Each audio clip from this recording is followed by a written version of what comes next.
Welcome to Supply Chain Now, the voice of global supply chain. Supply Chain Now focuses on the best in the business for our worldwide audience, the people, the technologies, the best practices, and today's critical issues, the challenges and opportunities. Stay tuned to hear from those making global business happen right here on Supply Chain Now. Hey, good morning, everybody. Scott Luton here with you on Supply Chain Now. Welcome to today's show. On today's show, we've got a big guest lined up, big conversation lined up. Get this, our featured guest is a transformational leader that's really had quite a successful and eclectic career, full of diverse experiences and roles, from logistics to manufacturing to product design, even human resources, and a lot more. She's lived and worked abroad, has traveled extensively, in particular across 6 continents, spent a lot of time in Europe, in Africa, and Asia.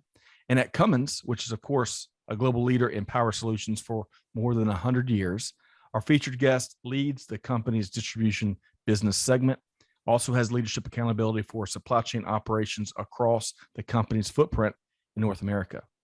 That's a lot. Get this, our guest is leading a large-scale supply chain transformation initiative across both Cummins, Inc., and the newly formed Cummins Global Supply Chain Services Organization. So on that note, please join me in welcoming Bonnie Fetch, Vice President Supply Chain at Cummins, Inc. Bonnie, how are we doing? Doing great. Happy New Year. Happy New Year to you. We blink, and the first full week of January 2022 is almost all past us, right? It's crazy how fast time's going, but we're not getting any older. We aren't. That's right. I like how you think already. So before we get into, what a journey you've had thus far. A lot of what you're doing at Cummins, one of the global leaders. Let's get to know Bonnie Fetch a little better. So tell us, where did you grow up, and give us a few anecdotes related to your upbringing. So I was born in the Midwest in Illinois, near Chicago. I was born to teenage parents that didn't stay married very long. And I had quite a difficult childhood with a lot of moves across the Illinois, Chicagoland area, and then eventually to Georgia and on to Florida and back to Illinois. So most of my childhood I spent between the Midwest and the Southeast. Had a single mother for many years and spent some time living with dad, some time living with mom. Got accustomed to fitting into new locations. So it was probably in some ways challenging and in other ways good for me, because as I now have a very global role, fitting into new environments, learning about new people and new cultures is pretty easy for me. Well, and as a follow-up question, beyond kind of how that forced you into that outgoing, gregarious meeting, you're not unafraid of meeting new people, new things, new environment. What else, did that tougher than usual upbringing, how else you think it impacted your leadership ability? It definitely has caused me to be very driven, very achievement oriented. I knew from a very young age that I wanted to be in a big role. I didn't really know what leadership at that time was, but I knew I wanted to be in a big role and have a big impact and to not have to rely on others financially. So I always knew I wanted to lead. And in fact, I started my leadership career quite young. I started working at 13 years old. I started babysitting probably a little younger than that, but I started my first job in Augusta, Georgia, at a little place called Wife Saver Chicken. Right. I know this place, Bonnie. Yes. I grew up in Aiken, right across the river. I'm familiar with Wife Saver Chicken. All right. So, it was good. Best part about that job was employees got a punch card for every shift you worked. You got a free meal, and it was awesome. So I did start working pretty young, and making my own money and saving and buying my own things. I also was a part of ROTC, which is Reserve Officer Training Corps in high school. And I was a part of the competitive drill team, which I really loved and actually thought I would have a career in leadership in the military. I met a boy and things changed, but I think I always knew I was drawn to solving big problems, helping people, and influencing in a broad way. I love that. And of course, going back to a minute to the food industry there in Augusta, that notion of service and serving others and being right there with the customer as they get their product. I mean, those are irreplaceable experiences. All right. So clearly you can already tell based on just a little bit you've shared how driven and kind of those early leadership lessons that help form who you are. Aside from kind of the work side of the early Bonnie Fetch, what one other aspect about your upbringing, what else did you have really a passion for? Maybe in your free time, did you like reading? Were you sports? What else did you like doing kind of aside from those formative activities? I've always been a writer. So I always liked to write. I used to write poems. I used to write in a journal. I subsequently, as an adult, wrote a book, which I did not think I would do when I was younger, but I always had the gift of putting words into print. So I spent a lot of time there. I also spent a lot of time caring for a younger sister and brother who were several years younger than I. So I spent a good part of my childhood helping to raise them. Wow. Okay. You should write another book, maybe a third book. You've got so much that you tackled early on. No wonder you're doing the things you're doing now. Let's shift gears a bit and move further into your professional journey. You had a long career even before a successful career before you even joined Cummins Inc. But let's talk about what got you into global supply chain and a couple of those key positions as part of your journey that really shaped your worldview. Yeah, so I fell into supply chain before supply chain was even a function. So sometimes I feel old saying that, but supply chain as a function is actually quite young. But I fell into a logistics role back in the early 90s in an inventory control role that I was only intending to do for a few months when I was pregnant with my third child. I actually fell in love with the logistics space. So I was in a warehousing operation where I had inventory control responsibilities. I went out on maternity leave and they called me back several months later and we negotiated a return to a full-time role. I went into what was a continuous improvement role prior to Six Sigma really being a corporate initiative. And I then landed in warehouse operations where I led logistics operations and receiving office operations, and found that I really enjoyed the fast pace. I enjoyed leading people. I enjoyed, building my leadership ability to help people connect what they do and the importance of doing it, and helping them to feel engaged and really giving 100+% to the company. And that's how I fell into it initially. Never thought that would be my career. I moved from that operational role into a human resources role.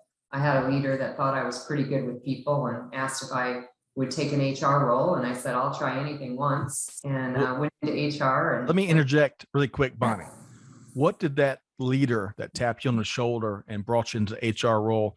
Was there some aspect of your of how you interact with others or manage others or around others? What do they see in you? Is there any specifics? Well, this particular leader said, you seem to be good with people. People want to work for you. People want to do what you ask them to do. My productivity and performance in any role that I've led has been good. And I don't think that has a lot to do with me personally doing the work, but it has to do with clarifying for people the importance of the work and treating people with dignity and letting people know that I appreciate them. Mm. And so consequently, he thought I would be good with a human resources role. And I found that I actually quite liked it. I liked the strategy element of human resources. I also liked the people interaction and the ability to solve problems for the business, but also help people solve personal, challenges. And so I spent about a third of my career in HR, which I enjoyed. And then at some point I had a boss who asked me what I wanted to do with the rest of my career. And I said, I've really enjoyed HR, but I'd like to get back to running a business. I ran a business before I joined the logistics industry. I ran a restaurant. I ran a small travel agency as an owner. And he said, okay, I'll see what I can do to help you move into a leadership role. In this HR role, I spent a lot of time in the warehouse and subsequently in manufacturing operations. And I found that I really loved being in the operation. Right. And so I ultimately had a chance, and this was a pivotal moment in my career where this leader moved me overseas to Europe to run a transmission business. It was an end-to-end business, about a $400 million business. And I knew nothing about transmissions. I knew how to lead people and I had a passion for running a business, but I had a lot to learn. And that was probably my big break into supply chain because I had direct responsibility for manufacturing, for purchasing, for really the end-to-end business. But those were two important components. And then from there, I moved back to the US and I had the opportunity to be a GM for a very large business, Right. 42 manufacturing plants, about an $8 billion business.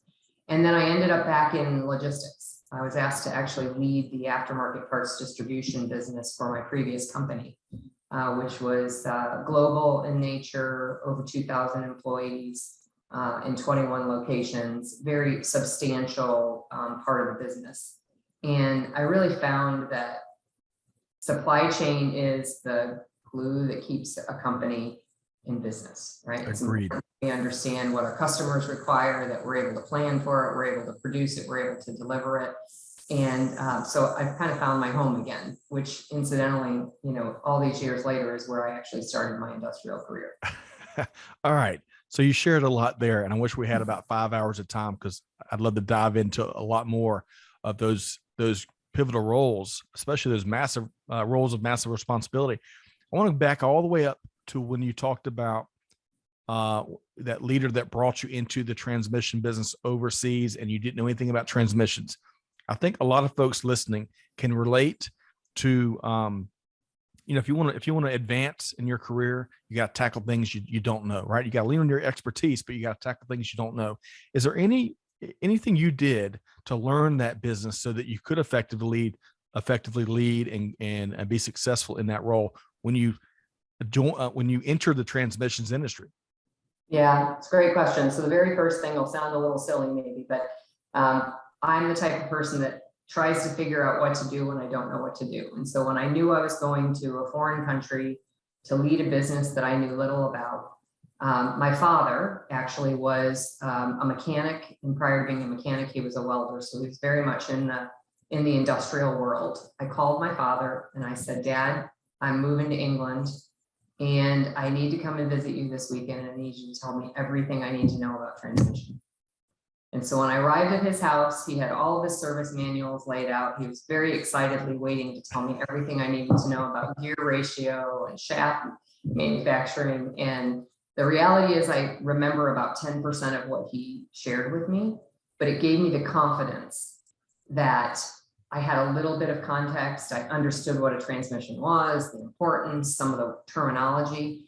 And then really, I spent a lot of time in my role as the leader of the business, talking to the experts that know the jobs the best, right? The people on the shop floor, the engineers that are designing the transmissions, they know and more than willing to teach if you treat them as though they are the experts and with the respect that they deserve. And you're really willing to listen and learn, which is ultimately how I found my way through 2.5 years of leading that business. Wholeheartedly agree. I love the story with your dad. I bet I could picture that as you shared that story, and completely agree. You got to go to the Gemba. Those folks are the true experts, and that's how we all get better as leaders. All right, so let's talk. One of my favorite questions is about these eureka moments. You've already shared a couple of what I'll call maybe pseudo eureka moments, but anything else stand out? Whether it's one from some of these earlier journeys you're talking about, or something, the wealth of eureka moments that we've all experienced these last couple of years. Yeah, I'll go back all the way before my industrial career when I was running a small travel agency. So prior to the internet being a thing, small travel agents like myself would book, airline tickets, hotel reservations, and we were disrupted by the internet in the mid-90s, which again makes me feel old to talk about. I was running a business before the internet was a thing. But the reality is, it was a lesson for me very early in my career that if you don't find ways to disrupt yourself, you will be disrupted. And we all know stories like Kodak and other companies that didn't disrupt themselves and they got disrupted. And so that's really stuck with me my whole career. And I have a philosophy of, always trying to encourage my organization to think of ways, particularly product organizations, but even in processes and supply chain, how can we disrupt ourselves before someone else figures out how to disrupt us and we lose market share, we lose customer confidence, whatever the case may be. And oftentimes when you're innovating, when you're thinking about these disruptions, people are fearful of failure. And so I take the approach of think big, start small, act fast. What's the smallest step that we can take toward this innovation or this disruption that isn't going to cost us a lot of money if we fail? We're going to learn from it and we're going to iterate on it. We're ultimately going to have breakthrough results. And I've had many times in my career since learning about, disruption, that I've been able to unleash an organization to do things that the organization itself didn't think they were capable of doing. And so that has really stuck with me. I still today think about, how could we be disrupted as a business? As you probably know, Cummins very much thinks about, our role in the power systems world, and with reliance on diesel over time reducing, with our own commitment to a carbon-free world. What does that mean for our business? We are heavily investing in new technologies and in effect disrupting ourselves before we get disrupted. So I'm very excited to be a part of that. And that's just in general a rule that has stuck with me and that kind of plays out in every role that I have. That's one that sticks out the most. Probably the other one I would say is leading people isn't as difficult as I think sometimes people make it seem, right? I think that people want to be heard. I think people want to understand the why behind the, whatever we're asking people to do or whatever answer we're giving people. And people want to know that their leader genuinely cares about them as a person. And I've had these moments in my career that have reinforced that. And so those are a couple things that I carry with me, regardless of industry, regardless of business. I love that. And going back to your first point there about disruption, it's also coming faster than ever before. I think of Airbnb and what it's done. I think of Netflix and Blockbuster. There's a lot of good stories there. You can't afford to sit on your hands for a single second these days. So I love your thoughts there. Okay, so you mentioned Cummins Inc. and that's a great segue now. So talk to us about your current role with Cummins Inc. and where you spend your time and where do you love spending your time related to your role? So my role, as you mentioned before, is quite eclectic and broad. And so I do have responsibility for a significant portion of our supply chain.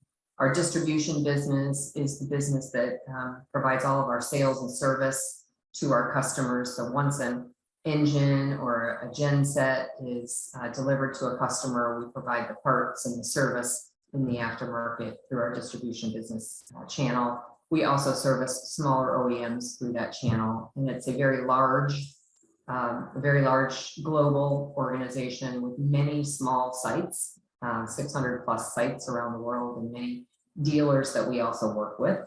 I also have responsibility for operations across multiple supply chain functions in North America. North America happens to be one of the largest regions in our portfolio. And as you mentioned, I'm leading a large scale transformation. So we've established a global supply chain services organization that is helping us to get more efficient and effective at many of our supply chain processes, but also looking at what we need to do for our supply chain to continue to build resilience, to continue to meet ever-changing customer expectations, and to, in the current environment, to stabilize, after the shocks and the ongoing shocks. It's not even after, ongoing shocks of the pandemic for the last 2 years. The place I enjoy spending my time the most is with my people, my direct team, but also I really enjoy getting out to the sites where the work is getting done, whether that's a service shop or that's a manufacturing environment, or that's an office, in one of our supply chain services organizations. I like to be where the work is, and I like to be out visiting with customers and understanding how well, or in some cases not so well, we might be serving our customers so that we can continue to improve. All right. So I want to ask you one additional question, and I don't want you to get, of course, I don't want you to share information you can't, but when you're leading, I think a lot of folks listening can definitely relate to not just transformation, but leading change, whether it's in their office, if it's across the enterprise, you name it. And so when you're leading a massive transformation project that you're leading, I can just picture the conversations, the big, for some it's whiteboard. If you're visual communicators, you're working through a problem, you get stuff down so folks can see it. Have you learned anything that you can share in terms of what helps leaders lead big change transformational projects? Yeah, I still make my fair share of mistakes, but I will say that some of the things that I've learned that have helped me be successful is famous quote, I think, oh gosh, I can't even think of the guy's name, so I won't even try to quote him. People don't care how much you know until they know how much you care. Yes. Is that Simon Sinek?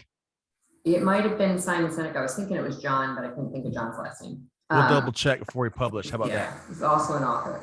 And what I mean by that in the business context is, as an organization and supply chain, we're at the center of the corporation, trying to influence change across many different businesses.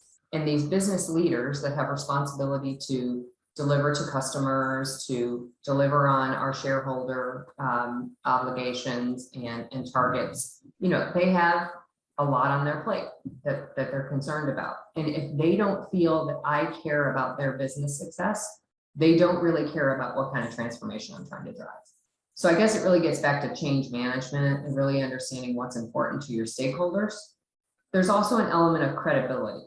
Like, rather than trying to implement large scale changes all at once, because we've sat, at a whiteboard behind closed doors, planning and convincing ourselves that our assumptions are accurate, when in many cases there's no way for us to know the outcome. Right. My belief is small steps, build, design, build, test, iterate, do things in a way that you get small scale success, and then you build on that and scale it up quickly. Or as one of my former bosses used to say, build capability and then build capacity. If you build capability and you prove that it works, then the businesses start pulling on you to say, how fast can you come to my unit and do that same thing? And so that has helped me in the transformations. And oftentimes where I've seen it go wrong is when a function in the center of an organization tries to push change from our perspective, as opposed to from the business perspective. We often get that resistance from the businesses. Going back to a point you shared just a second ago, gosh, if other aspects of the enterprise is asking you to bring whatever you're doing to their site or to their operation, you've hit the nail on the head. So I love that. Love hearing that. Okay. I want to go in a second to your visit to Stanford not too long ago and get some of your thoughts there. Anything else when it comes to maybe a little more broader, how global supply chain is transforming, how the industry is evolving right here in front of our eyes? In the hour or so we'll spend together here, plenty of change has taken place, right? Any other additional thoughts you want to share there? Yeah, I think some of these changes were changes that were inevitable before the pandemic, but certainly the pandemic has created a lot of reason to go back and rethink, supply chain strategy. So certainly, very global supply chains. We will always have global supply chains, but I think there is going to continue to be a move toward more regional supply chains, given some of the trade issues that we've had over the last number of years, given certainly the logistics challenges, the transportation challenges that we've seen throughout the pandemic. Certainly moving from single source supply to dual or multi-source supply is an ongoing trend that will continue. Moving from a just-in-time kind of capability, which for decades we've been working to have just-in-time inventory, to really taking a view of agile and resilient supply chains and what are the implications on how much stock you hold. Automation, was already increasing in velocity, but really with the challenges that we're having now with people resources, I think automation becomes all that much more important for us to identify where can we take the work and automate it so that we can put people on higher level tasks. Certainly, preparing for uncertainty, right? There are always going to be shocks to the supply chain. We can't always perfectly prepare for what those shocks are going to be. And so moving away from event-driven, resilience to continuously monitoring and preparing for, how do you make your supply chain resilient? Not even knowing what the future shocks are going to be, but how do you evaluate where your vulnerabilities are and build resilience so that whatever it is, whether it's a ship stuck in the canal or whether it's a pandemic or whether it's a trade issue, how do you build resiliency into the supply chain? And I think the final thing that I would say is a continued reliance on AI technology, artificial intelligence. We in supply chain are data rich and often insight poor. And so relying on more machine learning and artificial intelligence to take this massive amount of data that we're all trying to consume on a daily basis and show trends and insights that we may not so readily be able to see through a manual lens, I think is going to be an increasing trend. And then customer expectations. I mean, let's face it, the pandemic has changed customer expectations in a big way for virtually every industry. Right. So how do we ensure that we are able to serve our customers in the way that customers are going to require us to serve them? Whether that's means more of an e-commerce presence. How do we make it easier for customers to get what they need? Easier for customers to return what they don't need? Easier for customers to have visibility to when they're going to receive the product. Those are they were on the radar already, but I think we need to accelerate our ability to meet customer expectations. Man, that is a master list of items you just shared there. I appreciate that. And I love your comment. One of my favorite, with automation being implemented at such the pace and such the skill as it is. I love when I hear leaders talk about how let's pick our spots and then let's give our people the opportunity to add more value and do more meaningful, more rewarding work. Let's tap into some of their abilities, maybe that their current or previous roles haven't been allowing them to do. So I think that's the savviest way of looking at the automation opportunities. So I appreciate you sharing. All right, let's shift gears. I love when executives go back to students and classes, universities, high schools, you name it, and offer their perspective and challenge them and tell stories. You never know what door, what window, what epiphany you're going to create that could change one of those students' journeys, right?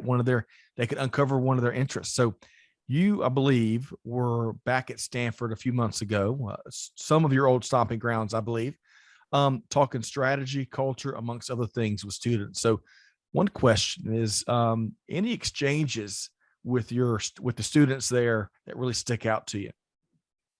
Yeah, it was a really interesting conversation. And what stuck out to me were, the insightful questions that students were asking. When I was in university, I was not talking about culture.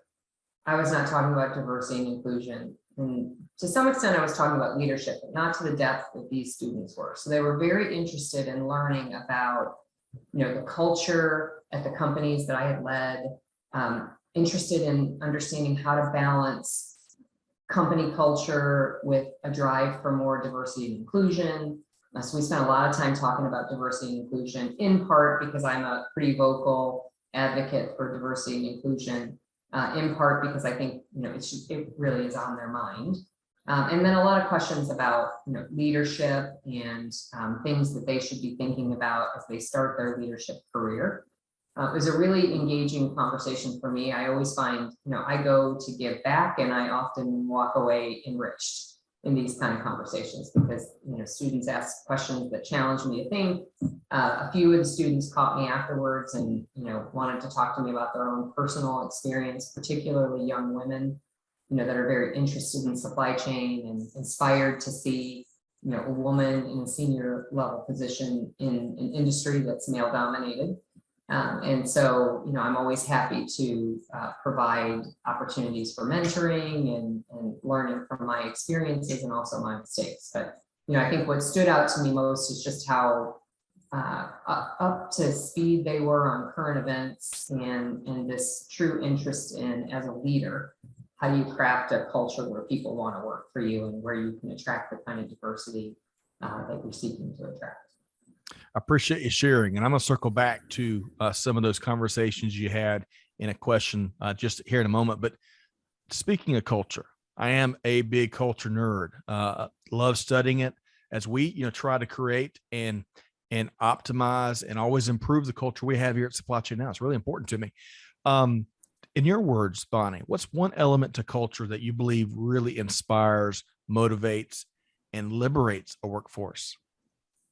I think there's a number of things. If I had to name one, I would say that people want to feel like they belong and that they're appreciated. I think they also want to have a clear purpose. They want to know that what they're working on is actually important, and they want to understand how it links, upstream and downstream. They, as I said, want to feel heard. So, I found oftentimes as a very transparent leader that even if I'm delivering a message that people don't particularly like, they appreciate the transparency and they appreciate the willingness to listen to the feedback that might be that they really don't like it, and engaging, unapologetically in this conversation, whatever the topic, and truly hearing people and listening to people, even if at the end of the day we decide to do something that they don't particularly agree with. If they feel heard, they feel good about that. And then the appreciation can't be underscored enough. And by appreciation, I'm always careful to say it isn't about just the thank you that doesn't have any meaning behind it. It's appreciation in terms of giving feedback about specifically what the individual did, why you appreciate it, and being heartfelt, being genuine. And then the final thing is people like leaders in particular that are authentic, right? People want leaders that walk their talk, that say what they mean what they say, and that they're real people, right? Make mistakes, own your mistakes. The number of times that I've had employees say to me, like, your authenticity and your willingness to say it when you make a mistake is truly inspiring. Tells me that what people want is to know that the people that they work for care for them and they're real. It seems overly simplistic, doesn't it? Well, but it's accurate, and that's you got to give the people what they want. And one of the big things that we hear time and time again, whether it's culture at organizations, whether it's content, whatever it is, they want real people having real conversations, that authenticity. So I appreciate you sharing that recipe for part of that recipe for crafting an empowering culture. All right, so now I should have moved this question. Speaking of owning up mistakes, I should have kept this question right after your Stanford comments. But it is what it is. So if you're speaking to a room full of students that really want to break into supply chain, right, and move up the ladder to executive roles like yours, two-parter here: general advice that you might offer them, and then speaking of your time in those smaller circles at Stanford where you were having those conversations with other women that want to get into what is still a male-dominated industry, and especially as you move up into the executive suite, the disparity gets massive. What advice would you give that captive room of students? Yeah, the first thing that I would say is no one will ever care as much about your career as you do. And I actually didn't really and truly understand that until I was about mid-career. I was about mid-career when I said, I want to run a business. I want to be a senior leader. And then the leader that I worked for made it happen for me. I am certain that if I didn't say that, if I didn't own my career journey, I may have had opportunities. I'm not sure I would have had the opportunities that I ended up having. So the first thing is clarifying what you want and not assuming that people know, but actually being willing to articulate what is it that you'd like to do. And it may not be a specific position. I always encourage people to think about influence, the type of work you like to do, because roles change, organizations change. So, being focused on a particular role in general doesn't work, but being focused on how you'd like to be able to influence an organization. When I had this opportunity to say I wanted to lead a business, I also said I would like to be an executive helping to run a company someday. And it was a little scary to articulate that, because if you say it out loud and then you don't achieve it, it's disappointing. I've been, of course, very blessed to have great opportunities and am now helping to run a company. And so that's the first thing. Own your career, be vocal about what you want to do, and then be willing to do the hard work, which sometimes means take a sideways move. Sometimes means step out of your comfort zone. Go do something you don't really feel comfortable with, and you might actually fail. And be willing to get breadth of experience once you've got some foundational expertise. I think taking those risks, calculated risks, or safe risks, conservative risks, however you want to say it, is really important. I mean, the big breakthroughs in my career have been times when I thought, I am definitely not the most qualified person for this job, and I'm scared to death that I may fail. Those are the big moves that have been game changers in my career. I think the last thing I would say is invest in people along the way. If you want to be an executive leader, I don't care what industry you're in. You're not in the business of manufacturing transmissions, manufacturing engines, designing product. You're in the people business. When you lead people, you're in the people business. And so first and foremost, as a leader, you need to understand what it means to be a leader. And do you want to care for other people? Genuinely care for other people, help other people succeed. Not everybody wants to do that. Right. Not everybody is has a desire or is cut out to be a leader. But if you are, you have to be willing to invest in people along the way.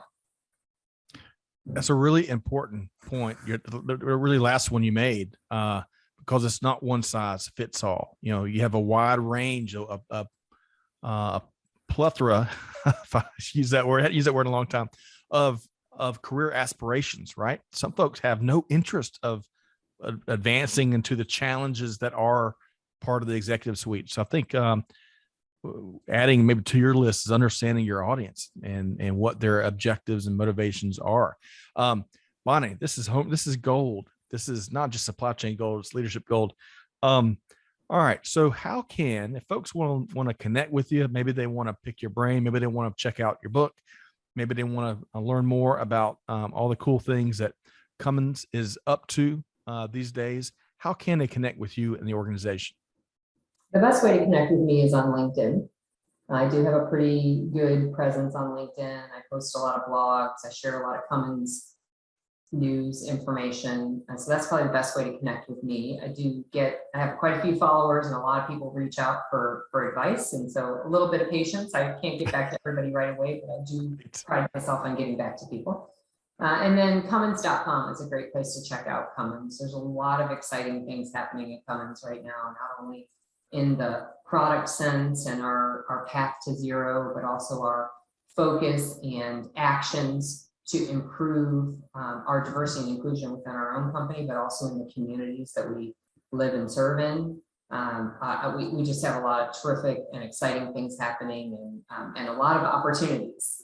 With 2021 being the Great Resignation, all companies are challenged with continuing to look for great talent, and we are right there with everyone else. So Cummins.com/careers also has all of our current openings. Wonderful. I appreciate you sharing. And to our listeners, hey, if you heard it straight from Bonnie Fetch here today, if that type of culture and challenge and industry, you name it, appeal to you, check out the website there. Bonnie, a pleasure to finally connect with you. I really appreciate it. As busy as you are, goodness gracious, You got 3 full plates right now, but as busy as you are, thanks so much for carving time out with us here today on Supply Chain Now. Thank you. It's my pleasure, Scott. All right. We've been talking with Bonnie Fetch, Vice President Supply Chain at Cummins Inc. Folks, hopefully you enjoyed this conversation. Another masterclass, not just in supply chain, but global leadership. Hopefully you enjoyed it as much as I did. Be sure to connect with Bonnie and with Cummins to learn a lot more. And hey, check us out at supplychainnow.com. If you like conversations like this, of course, you can subscribe to our podcast wherever you get your podcast from. But most importantly, if you hear one thing beyond, I've got about 18 pages of notes here, Bonnie, of really good, actionable takeaway from our interview. But hey, be like Bonnie, do good, give forward, be the change that's needed. And on that note, we'll see you next time right back here at Supply Chain Now. Thanks, everybody. Thanks for being a part of our Supply Chain Now community. Check out all of our programming at supplychainnow.com and make sure you subscribe to Supply Chain Now anywhere you listen to podcasts. And follow us on Facebook, LinkedIn, Twitter, and Instagram. See you next time on Supply Chain Now.